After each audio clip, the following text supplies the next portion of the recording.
In the first half of the 20th century, the dream of flight created some of the most extraordinary structures the world has ever seen.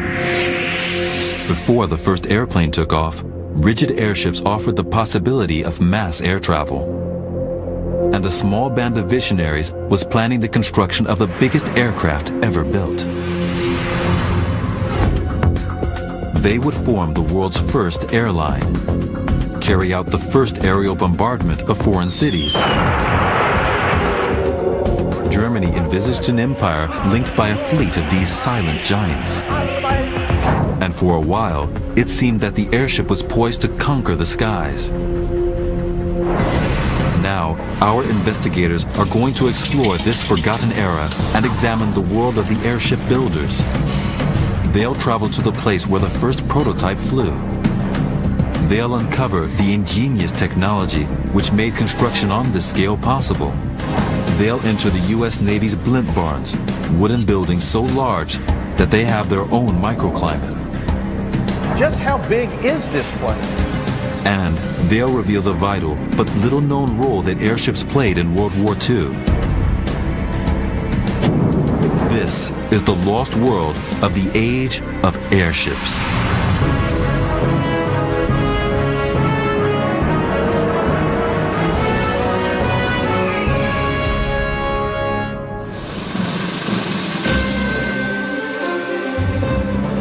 In the last decade of the 19th century, few people had even dreamed of long-distance air travel.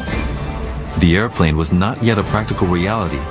The only real means of getting aloft were hot air balloons, and being unsteerable, they were little more than a novelty. Still, a few visionaries believed that they did see a way to conquer the skies, using the improbable giant airships called zeppelins. Still the largest aircraft ever flown, they remain one of the most striking creations in the history of flight. For a brief period, they represented the cutting edge of aerospace technology. It ended in spectacular disaster. Now, our investigators want to find out more about the world of the airships. What they will reveal is a lost future, a vision that never came to pass. Eleanor Herman is an author and historian. She wants to use her skills to build a picture of this forgotten era. To fly in something like this, it must have been as if they had suddenly sprouted wings. David Bradshaw is an industrial engineer with a passion for aviation history. He wants to understand the evolution of these monsters of the sky and the ingenuity that went into their construction. The first thing I notice, there's no steering wheel. I feel very comfortable up here. The airship story starts here on Lake Constance on the German, Swiss, and Austrian border. This was home to the man whose name was to become synonymous with the airship, Count Ferdinand von Zeppelin. Von Zeppelin risked everything to pursue his dream of lighter-than-air flight, creating craft that could travel the globe and win wars. Eleanor needs to find out where the Count's vision of air travel came from and how he turned it into a reality. She visits the Zeppelin Museum and meets curator Jürgen Bleibler. So years before the Wright brothers launched their first airplane, Count von Zeppelin had this dream of airships, and it became an obsession for him. How did it start? Count Zeppelin took part in a balloon flight in 1866. It would certainly have influenced him a lot. He was fascinated by all aspects of flight. He recognized the potential for both military and civil aviation. He plowed much of his own money into airship development, but most thought his ideas were crazy. You have to realize that at the end of the 19th century, the idea of worldwide civilian air travel and long-distance military flights was mad. But Count Zeppelin would be proved right. By the outbreak of World War I in 1914, the Zeppelin fleet would have formed the world's first airline and transported 40,000 people. At the NT Zeppelin factory in Germany, where modern airships are still built today, Eleanor meets up with Zeppelin historian John Proven. She wants to know what a Zeppelin actually is.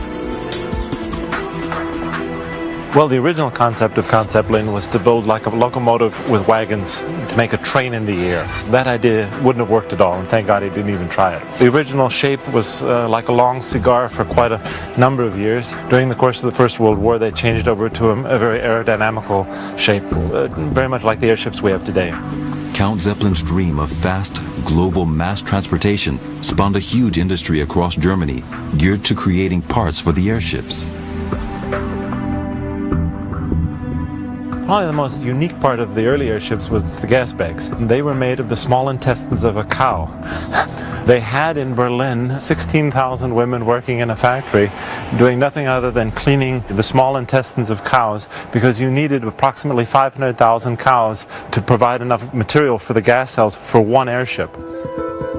These gas cells were filled with hydrogen, a highly inflammable lighter-than-air gas that got the ships off the ground. The bigger the gas bags, the greater the lift. So airships grew in size, as did the hangars they were built and stored in. The Count was a rich man, but the project swallowed everything he had. His hunt for ways to cut costs led to some very creative thinking. This is where Count Zeppelin built his first airship and his first airship shed, out in the middle of the lake. In the middle of the lake? How on earth did he do that? You have to consider that the first airship shed that the Count built, he paid for with his own money. That first shed cost him 65,000 marks. That was a lot of money, but he couldn't afford the ground. So this was for him the least expensive means of finding a piece of property. The Count also realized that getting these vast airships out of the hangars would be difficult if the wind conditions were anything but ideal. He came up with a rather elegant solution. The floating shed would rotate as the wind direction changed. It enabled him to take his airship in and out irregardless of the wind direction. That would have been a major problem for him had he built his airship shed on the ground. So they would turn the entire building around based on wind direction. The floating factory turned automatically. It was anchored at one end, so the wind would pivot the entire shed, and the airship would always be facing the right direction for takeoff. Then, once the shed was facing the right way, the hangar floor would be pulled out with the airship on top. It opened up like a matchbox. The airship was attached to the floor, and a tugboat would pull the entire platform free, ready for takeoff. It was the start of something extraordinary. In the space of 20 years, Count von Zeppelin personally took the airship from an experimental concept to a practical, working reality. It was the pride of Germany. Over the next decade, he developed ever more luxurious craft. The future of the Zeppelin was bright. Its fortunes would peak and then fall with the largest aircraft ever built, the Hindenburg.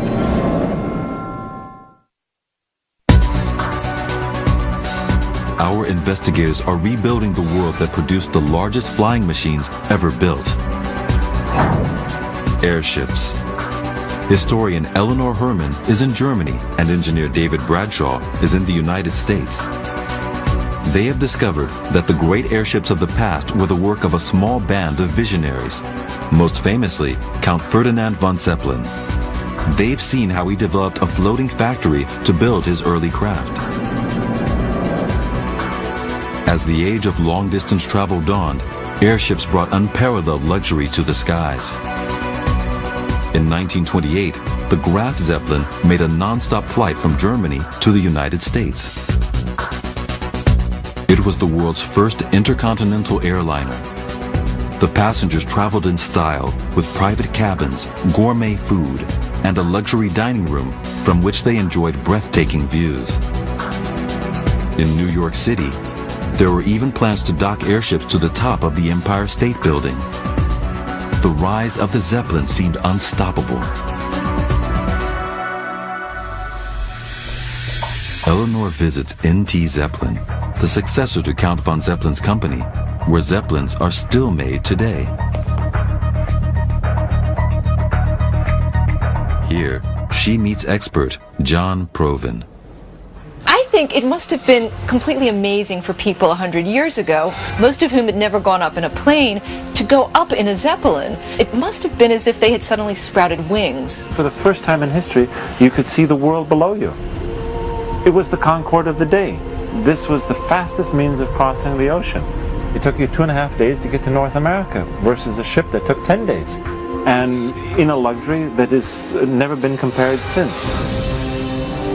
By 1936, the Graf Zeppelin was superseded by the Hindenburg. It was 804 feet long. No bigger aircraft has ever been built. People were astonished to see a ship just 78 feet shorter than the Titanic floating above their heads. It was the most sophisticated airship built by the Zeppelin Company and the pride of the Third Reich.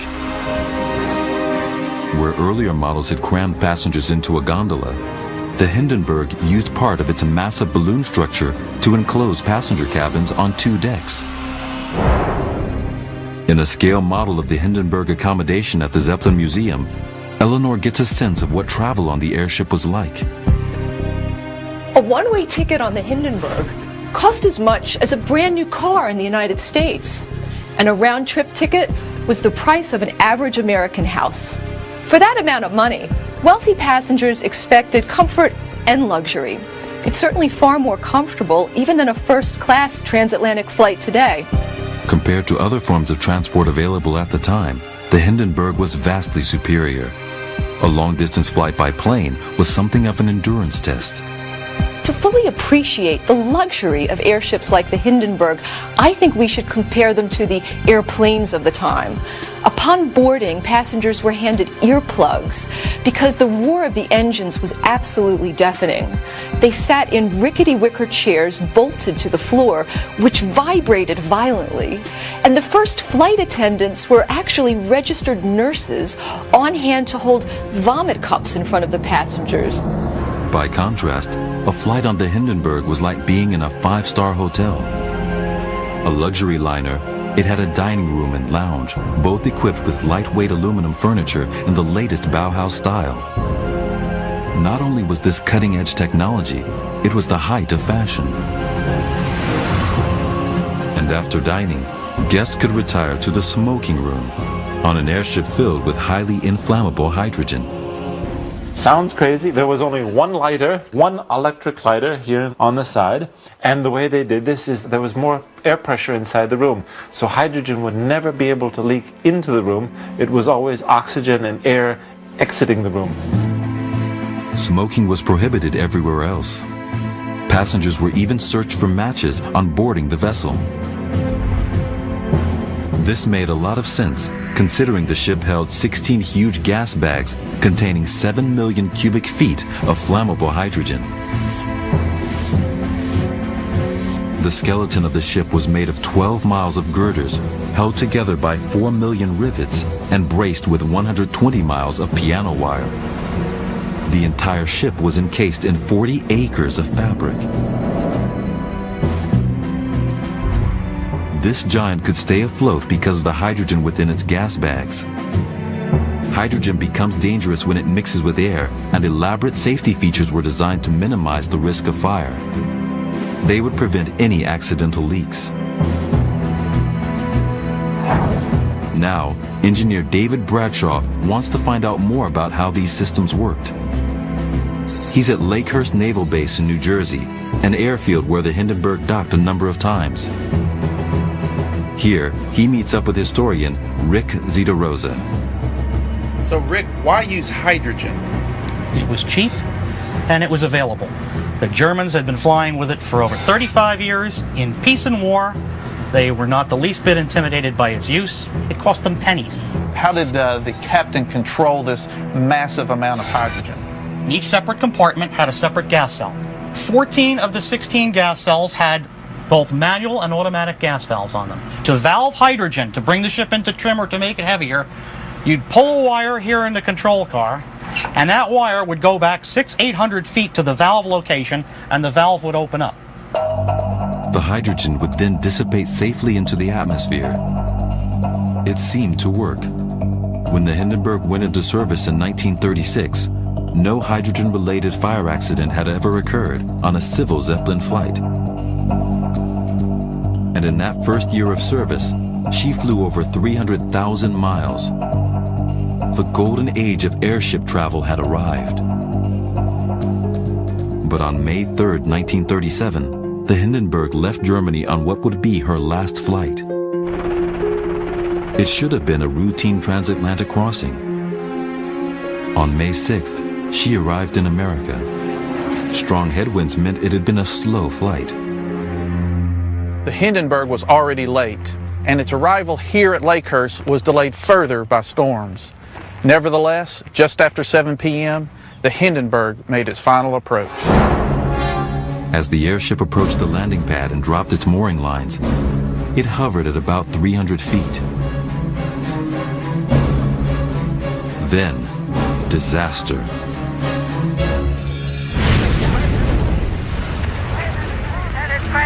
It's crashing terrible. Oh my, get out of the way, please. It's running, pushing into flames and it's falling on the mooring fast and all the boats between the ships. It's terrible. This is one of the worst catastrophes in the world. Oh, it's like running 400 or 500 feet into the sky, and it's a terrific crash, ladies and gentlemen. The smoke and the flames now, and the frame is crashing to the ground, not quite to the mooring mast. All the humanity and all the... Over 2,000 spectators and the assembled media watched in horror as the world's most sophisticated aircraft burned. At the final count, 36 passengers and crew were dead. In just 32 seconds, a dream in which zeppelins would carry thousands around the world was gone. The media coverage of this event was unprecedented. People in America and indeed around the world saw these images and were horrified. Their reactions were amazing. People ran from theaters when they saw the newsreel coverage. The destruction of the Hindenburg was a glimpse of catastrophe 20th century style, and it made a permanent impression on the world. Many more had been killed in previous disasters, but this was the first to be captured on film and is an enduring image.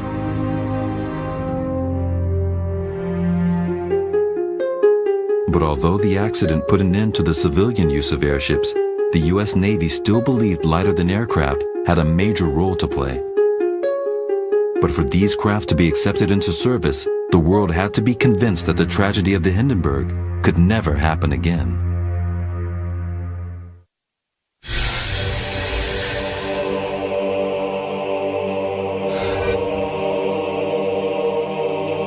A radio broadcaster's eyewitness account of the Hindenburg disaster, the airship crashing to flames at Lakehurst, New Jersey, remains one of the most famous broadcasts ever made. To the ground, not quite to the mooring mast. All the humanity and all the... It took 32 seconds for the fire to completely consume the Hindenburg and to claim the lives of 36 people. The accident cast into doubt the safety of filling airships with hydrogen. For Germany, this meant the end of the Zeppelin dream. But America would now step in. To understand why, David has returned to Lakehurst Naval Air Station in New Jersey, scene of the Hindenburg disaster. Here, a vast hangar, Hangar Number 1, still stands, built in 1920.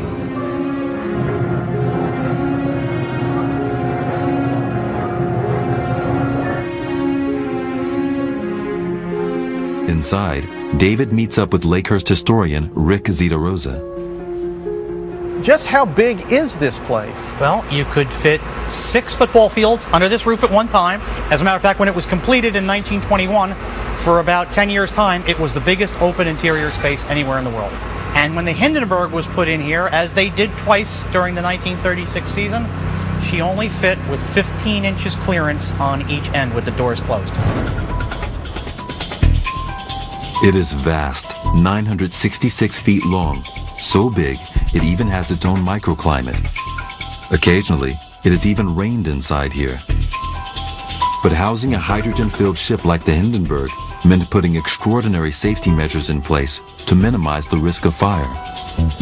When the Germans came here with the Graf Zeppelin and the Hindenburg, they were right at home. This was one of the safest hangars in the world for a hydrogen airship. Right from the ventilation hatches and skylights in the ceiling to vent out any stray gas, right down to the asphalt blocks that were used on the floor. 985,000 asphalt blocks designed to minimize the danger of any sparks being struck if a tool were dropped. Even the lighting system and electrical panels were explosion-proof. But examining the site, David uncovers a gas pipe. It's evidence of the reason why the U.S. could continue working on airships while the Germans floundered in the aftermath of the Hindenburg. The U.S. had helium. Rick, I've discovered this pipe, this helium inflation pipe. So my assumption is we use this for all our airships. The first U.S. Navy airships in 1917 flew with hydrogen. All the training balloons, everything flew with hydrogen. In late 1921 and early 1922, there were two incidents that occurred which pretty much steered the course towards a national commitment towards the use of helium in American military airships. In 1921, 44 British and U.S. servicemen had been killed when the hydrogen-filled R-38 broke up on a test flight in Britain. A year later, the Italian-built Roma hit electric power lines. The ensuing hydrogen explosion killed 33 of the 44 on board. Years before the Hindenburg disaster, great American airships like the Shenandoah, built in 1922, or the Los Angeles, constructed 2 years later, were filled with helium. Like hydrogen, helium is lighter than air. But unlike hydrogen, it's inert. It doesn't burn. In the early 20th century, helium was extracted from the ground in only one place in the world, Texas. And in the race to rearm between the wars, the U.S. kept its helium to itself.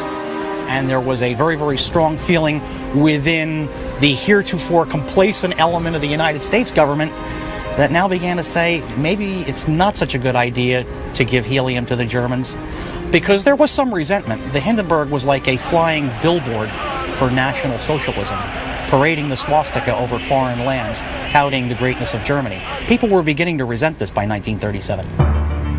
After the Hindenburg disaster, Germany could not use hydrogen again. And as the U.S. was the only country with helium reserves, it meant the states had a stranglehold on airship technology. And they were to take airship design in a new direction, creating a smaller, more maneuverable form of craft, the blimp. David wants to see how blimps differ from zeppelins. Their design has remained virtually unchanged since they were first developed in the early 20th century. He's traveled to Goodyear at Pompano Beach in Florida to see a blimp for himself. And the first thing he does is examine it close up. This is the skin of the ship. It's firm, it's stable. I feel very comfortable up here. But unlike the Hindenburg, this is not a rigid airship. There's no framing inside. What exactly is inside of this ship? The only thing that's inside the ship is two airbags, and what it does is it maintains the shape of the airship. The airship is it's basically a balloon. It's not rigid. It relies on the internal pressure to maintain the shape of it. Zeppelins have an internal skeleton. Blimps don't. Instead, they rely on the pressure of gas inside them for their shape. The gas bag holds the helium and ballonets, air sacs which contain normal air. The helium cancels out some of the weight of the ship, allowing it to stay aloft. Propulsion is provided by air screw engines. To become lighter than air, pilot Marty Chandler needs to regulate the air in the ballonets. Expelling normal heavy air through the air valves makes the craft buoyant, and the blimp begins to rise. As it gets higher, the air pressure falls. This causes helium in the balloon to expand. To maintain pressure, air is taken on, and the blimp becomes neutrally buoyant, neither rising nor falling.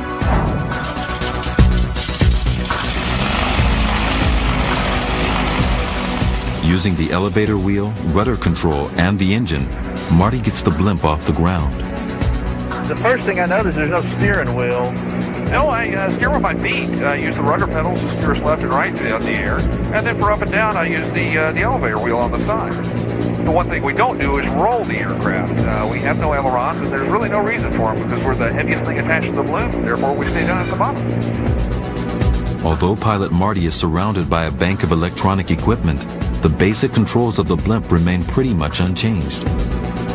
The helium-filled blimps developed by the Americans in the 1930s were controlled in an almost identical way. Could a pilot from the 30s sit in the chair you're in and fly this airship? Absolutely. With most of the classes of airship that were flown back there, the adjustment time would be very minimal. We really haven't changed that very much at all. These blimps would prove more versatile than their rigid-framed predecessors, becoming a little-known but supremely important line of defense in World War II. But the day of the Zeppelin was not yet over. The U.S. Navy was about to attempt a hugely ambitious project: to use massive airships as flying aircraft carriers. Our investigators are uncovering the lost world of the airship. They've reconstructed the floating factories that built the first craft and recreated the golden age of civil airship travel that came to an end with the Hindenburg disaster. And they've discovered that the U.S. was able to continue developing craft because they had natural reserves of helium, a safer alternative to inflammable hydrogen. But whereas Germany had developed long-distance passenger craft, such as the Hindenburg, America was traveling in a different direction: military use. Our investigator, Eleanor Herman, has traveled to Richmond Naval Air Base in Florida to find out more about the U.S. military's plans for airships. Here, she meets up with naval historian Anthony Atwood. After World War I, did the U.S. War Department see any military applications for airships? They sure did. The Kaiser's forces during the Great War had raided and bombed London and other places. So the American War Department did see a potential, particularly the Navy. In 1931, Washington funded the building of two extraordinary naval airships, the Akron and the Macon, to the tune of $8 million. That's over $100 million in today's money. Even in the extraordinary world of lighter-than-air craft, these ships were to be unlike any others. Not only were they the biggest airships ever produced for the U.S. Navy, but they were also the first and only flying hangars. The plan was that these enormous rigid airships would carry a squadron of aircraft on board, and they would be the eyes of the fleet, that they would travel overhead and in advance of the fleet, scouting out, seeking to find the enemy. The first of the ships to be built, the USS Akron, had a volume of 6.5 million cubic feet. That's the capacity of 48 Olympic-sized swimming pools. The balloon was 785 feet long, just 20 feet shorter than the Hindenburg. It had 8 engines, providing a range of almost 6,000 nautical miles. It could travel at over 80 miles per hour. But the most impressive thing about this giant craft lay in its hull. An internal room, 75 feet long, 60 feet wide, and 16 feet tall, capable of holding up to 5 fighter planes. A trapeze was used to lower planes beneath the belly of the airship. A skyhook was released, and the plane was on its own, able to carry out aerial reconnaissance. As daredevil as these aerobatics sound, launching from the airship was the easy part. Now, Eleanor's going to take off in a 1940s biplane. She wants to get a feel for what the pilots had to do next.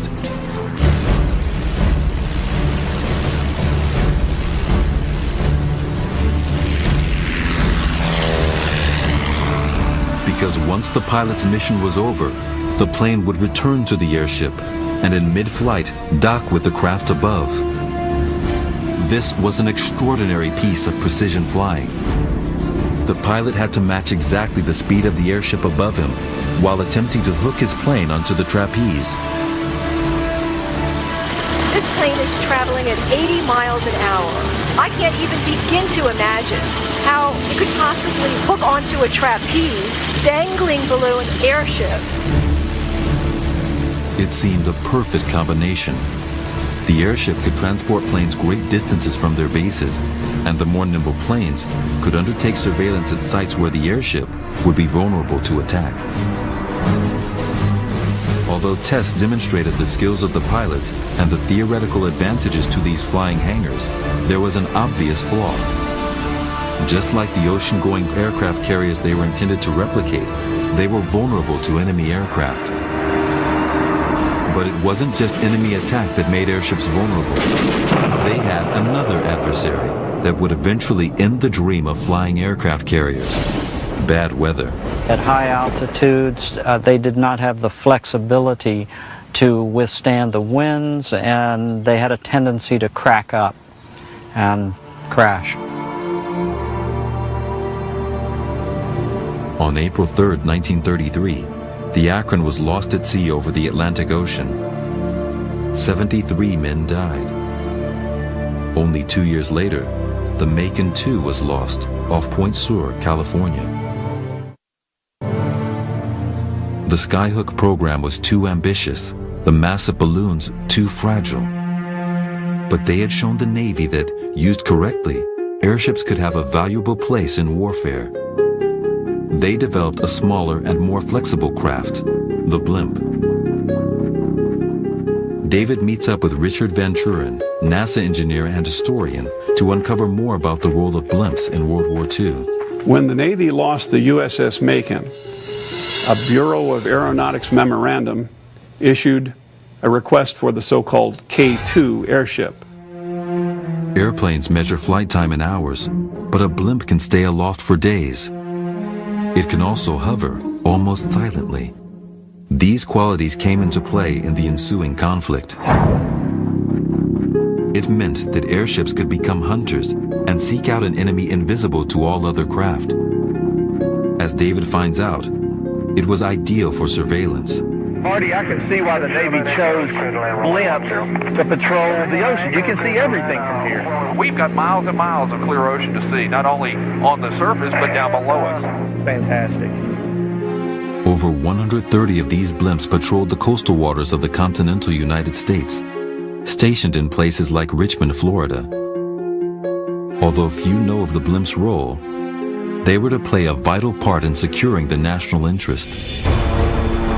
Only 4 days after the December 1941 attack on Pearl Harbor, Hitler declared war on the United States.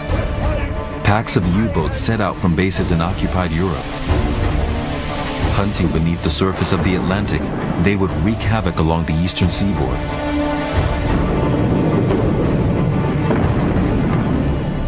The Nazi subs struck with stealth and near impunity.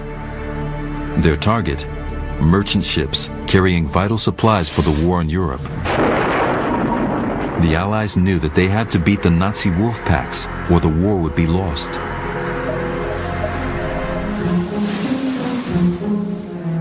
The airship is really the submarine's only natural enemy because it works very much like a submarine in our ocean of air. Just like the submarine, the blimp could travel far from home. It could observe from the air, and thanks to the clever design of its control car, the K-class became a real threat to the German subs. Large plexiglass windows meant that the crew had a 360-degree view of the oceans below. The gondola was crowded with what was then high-tech radar, navigation, and rescue gear. From their vantage point, the crew could watch for U-boats while accompanying shipping convoys. Just having a blimp hovering over a convoy was enough to put the submarines off attacking. The sub-crews knew they would be spotted and then pursued by bombers. We have uncovered several encounters where blimps attacked submarines. We know from the German side how the U-boat men felt about blimps. Basically, they didn't mess with them. The U-boat crews had every reason to fear the blimps. On the night of July 18, 1943, K-74 spotted a U-boat off the coast of Miami. Knowing a U.S. freighter and tanker were in the area, the blimp commander decided to attack. As the K-74 approached, it was spotted by the Germans. The blimp released its depth charges, but it was now in range of the U-boat's anti-aircraft guns. With its gas bag burst, it plummeted into the sea. All but one of the crew was rescued the following morning. The men on the U-boat were not so lucky. The blimp's bombs had damaged the sub's quick dive tanks. It attempted to limp back to base on the surface, but was spotted by an RAF bomber and sunk.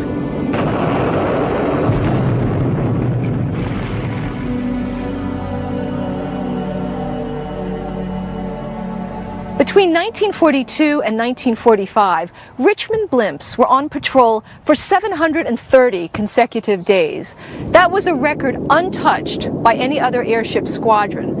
And as a result, successful German U-boat attacks on U.S. convoys dropped from 114 in 1942 down to a mere 8 the following year. The blimps had a remarkable record in warfare, but no less remarkable was the enormous construction and engineering efforts that enabled them to fly in the first place. Air bases needed to be able to support the blimp squadrons, and hangars had to be built that were large enough to hold a number of airships. The construction project that met this need was the largest of its kind in history. Our investigators are searching for the lost world of airships. They visited the site of the infamous Hindenburg disaster in New Jersey and uncovered the U.S. Navy's K-class blimps, lighter-than-air craft used to hunt Nazi U-boats at the height of the Second World War. Now, Eleanor is in Richmond, Florida, to find out how such a massive operation was possible in wartime. This site, Richmond Naval Air Station, was home to Squadron ZP-21 during the war. 9 other bases across the country had their own squadrons, and 17 vast hangars, or blimp barns, were built to house the sub-hunters. At Richmond, these hangars are long gone, but naval historian Anthony Atwood is able to reveal where they once stood. These blueprints were drawn up by an architectural firm in Atlanta. And the hangars were over on this side? 2 hangars here and a 3rd hangar here. The site was commissioned on September 15, 1942. It was dominated by 3 main hangars, a 2,000-foot diameter landing mat, 8 mooring pads, and a helium plant with its very own rail link. In all, it covered over 2,500 acres. There were 3,500 sailors in the garrison, and there were 21 blimps, the largest squadron in the Navy. All that is left of the 3 hangars is this: a 120 feet high concrete doorpost. 2 of these stood at the opening to each hangar. They offer a clue as to the scale of the barns. But in 1942, steel was required for tanks and planes, and none could be spared for buildings. It meant that the barns had to be built from some other material. They used wood.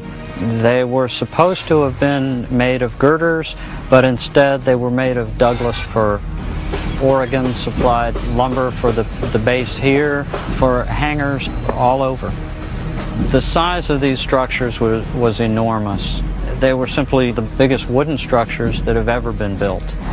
To make the largest structures ever made from wood, an unprecedented amount of timber would be needed, approximately 2.5 million feet for each hangar, and almost another 5 million for the base itself. Without the hangars, there would be no blimp squadrons, and the shipping convoys would be vulnerable to sub-attack, so getting them up and running quickly was vital. They used a cookie-cutter approach. One blueprint would fit all sizes. Recruiting officers went to the Goodyear blimp factory in Akron. They assembled the workers, and they simply told them, every male between the ages of 18 and 42, raise your right hand, and they swore them into the service. Using the information our investigators have gathered, it is now possible to build a picture of how these hangars, the largest ever structures made of wood, looked during the Second World War. The body of the barn was a huge arch, 157 feet high, 257 feet wide, and over 1,000 feet long. These arches were then covered in tongue and groove boards, an area of 7.4 acres. The massive reinforced concrete and wood door frame was supported independently. Each one cost around $2.5 million, the equivalent of around $30 million today. The Richmond base was finished within a year and operational within months. Over the length of the war, the squadron logged over 100,000 hours of flying over nearly 8,000 missions. Together, these barns and the men who served at them made a huge contribution to the U.S. war effort. When the war ended in 1945, demobilization began swiftly. The blimps were deflated and removed from their bases. Personnel were discharged. But now Eleanor wants to know what happened to the hangars. She's met up with historian Michael Hall. He reveals that just 2 weeks after the Japanese surrendered in early September 1945, there were warnings of a hurricane due to hit Miami. Blimps, other aircraft and vehicles needed to be placed under cover, and the hangar seemed the ideal place. They knew the hurricane was coming. What they did, they brought airplanes from military bases all around the area. So they literally packed these 3 blimp hangars as tight as they could, not only with airplanes, but local citizens brought their cars, the various military bases around the area put all of their valuable items, military trucks and this sort of thing in here. So they were all filled with gasoline. So it was basically a disaster waiting to happen. 25 airships, around 350 airplanes, and 100 more road vehicles were stored across the 3 hangars. The base had been built to withstand winds of 120 miles per hour. But there was no defense against another hazard: fire. Do they know how the fire started? Was it perhaps a lightning strike? There would have been maybe some sort of structural member in the roof that got dislodged from the wind, and it would have fallen to the floor. And remember, the floor was full of all these airplanes and blimps, and everything was filled with gasoline. It might have punctured a fuel tank, made a spark. When with the velocity of the wind, as hangar number 3 became engulfed in the fire, it spread to hangar number 1 and 2, which were side by side. And that's where we're standing here, actually on the floor of what was hangar number 1. It was a very short time, all 3 hangars were engulfed in flames. The 50 sailors that were stationed on watch struggled to get out of the burning buildings. 26 were injured. 1 man lost his life. By morning, only the concrete pillars of the hangars still stood. It became so hot that it bubbled the moisture from the concrete below us. You see here, the bubbling of the concrete is actually where one of the airplanes stood, and that's where the fires were the hottest because they were filled with this aviation gasoline.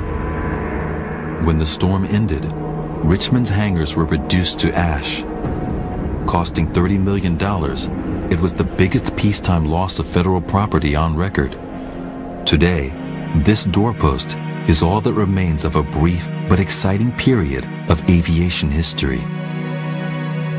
The Richmond blimp barns are just one example of the scale of vision central to the airship story. From the early days of Count von Zeppelin's floating factories, airships pushed the boundaries of technology. The crash of the largest aircraft ever to fly, the Hindenburg, is still an iconic image. And airships played a vital but little-known role in securing victory for the Allies in World War II. Ultimately, these awesome vessels, despite the extraordinary innovations that went with them, were the losers in the transport revolution. And yet, for a time, airships could have been the future of air travel development, but most thought his ideas were crazy. You have to realize that at the end of the 19th century, the idea of worldwide civilian air travel and long-distance military flights was mad. But Count Zeppelin would be proved right. By the outbreak of World War I in 1914, the Zeppelin fleet would have formed the world's first airline and transported 40,000 people. At the NT Zeppelin factory in Germany, where modern airships are still built today, Eleanor meets up with Zeppelin historian John Proven. She wants to know what a Zeppelin actually is. Well, the original concept of Count Zeppelin was to build like a locomotive with wagons to make a train in the air. That idea wouldn't have worked at all, and thank God he didn't even try it. The original shape was like a long cigar for quite a number of years. During the course of the First World War, they changed over to a very aerodynamical shape, very much like the airships we have today. Count Zeppelin's dream of fast, global mass transportation spawned a huge industry across Germany geared to creating parts for the airships. Probably the most unique part of the early airships was the gas bags. They were made of the small intestines of a cow. They had in Berlin 16,000 women working. Passion for aviation history. He wants to understand the evolution of these monsters of the sky and the ingenuity that went into their construction. The first thing I noticed, there's no steering wheel. I feel very comfortable up here. The airship story starts here on Lake Constance on the German, Swiss, and Austrian border. This was home to the man whose name was to become synonymous with the airship, Count Ferdinand von Zeppelin. Von Zeppelin risked everything to pursue his dream of lighter-than-air flight, creating craft that could travel the globe and win wars. Eleanor needs to find out where the Count's vision of air travel came from and how he turned it into a reality. She visits the Zeppelin Museum and meets curator Jürgen Bleibler. So years before the Wright brothers launched their first airplane, Count von Zeppelin had this dream of airships, and it became an obsession for him. How did it start? Count Zeppelin took part in a balloon flight in 1866. It would certainly have influenced him a lot. He was fascinated by all aspects of flight. He recognized the potential for both military and civil aviation. He plowed much of his own money into airship In a factory, doing nothing other than cleaning the small intestines of cows, because you needed approximately 500,000 cows to provide enough material for the gas cells for one airship. These gas cells were filled with hydrogen, a highly inflammable lighter-than-air gas that got the ships off the ground. The bigger the gas bags, the greater the lift. So airships grew in size, as did the hangars they were built and stored in. The Count was a rich man, but the project swallowed everything he had. His hunt for ways to cut costs led to some very creative thinking. This is where Count Zeppelin built his first airship and his first airship shed, out in the middle of the lake. In the middle of the lake? How on earth did he do that? You have to consider that the first airship shed that the Count built, he paid for with his own money. That first shed cost him 65,000 marks. That was a lot of money, but he couldn't afford the ground. So this was for him the least expensive means of finding a piece of property. The Count also realized that getting these vast airships out of the hangars would be difficult if the wind conditions were anything but ideal. He came up with a rather elegant solution. The floating shed would rotate as the wind direction changed. It enabled him to take his airship in and out irregardless of the wind direction. That would have been amazing. In the first half of the 20th century, the dream of flight created some of the most extraordinary structures the world has ever seen. Before the first airplane took off, rigid airships offered the possibility of mass air travel. And a small band of visionaries was planning the construction of the biggest aircraft ever built. They would form the world's first airline, carry out the first aerial bombardment of foreign cities. Germany envisaged an empire linked by a fleet of these silent giants. And for a while, it seemed that the airship was poised to conquer the skies. Now, our investigators are going to explore this forgotten era and examine the world of the airship builders. They'll travel to the place where the first prototype flew. They'll uncover the ingenious technology which made construction on this scale possible. They'll enter the U.S. Navy's blimp barns, wooden buildings so large that they have their own microclimate. Just how big is this place? And they'll reveal the vital but little-known role that airships played in World War II. This is the lost world of the age of airships.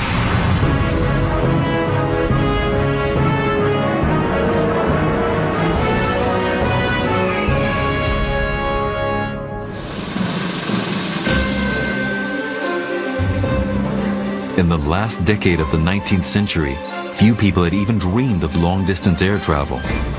The airplane was not yet a practical reality. The only real means of getting aloft were hot air balloons, and being unsteerable, they were little more than a novelty. Still, a few visionaries believed that they did see a way to conquer the skies, using the improbable giant airships called zeppelins. Still the largest aircraft ever flown, they remain one of the most striking creations in the history of flight. For a brief period, they represented the cutting edge of aerospace technology. It ended in spectacular disaster. Now, our investigators want to find out more about the world of the airships. What they will reveal is a lost future, a vision that never came to pass. Eleanor Herman is an author and historian. She wants to use her skills to build a picture of this forgotten era. To fly in something like this, it must have been as if they had suddenly sprouted wings. David Bradshaw is an industrial engineer with a